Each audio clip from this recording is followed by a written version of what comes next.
បុប្ផាទាំងរឹកពីភូមិងារសំមិនខ្ចោះសំណាងបងបានជួបនឹងឆោមកែវស្រស់ឃើញភ្លៀមចិត្តរៀមស្មោះ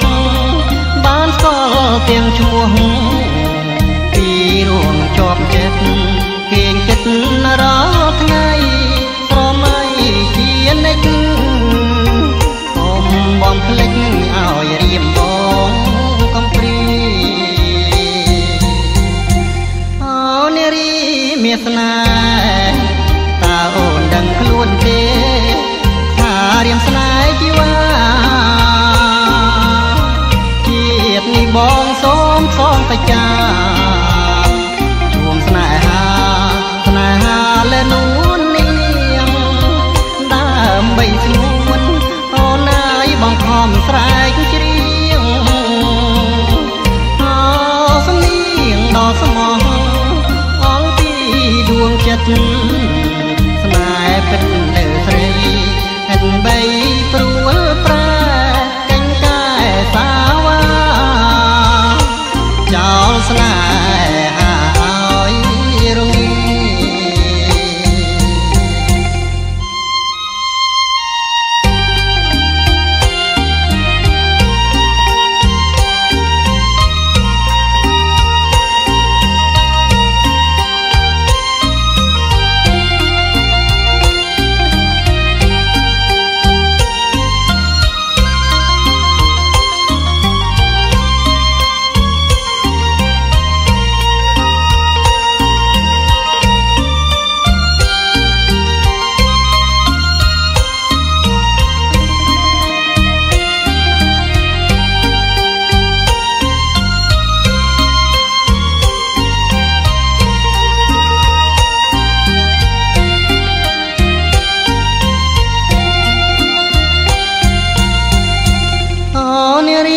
នឹមនួ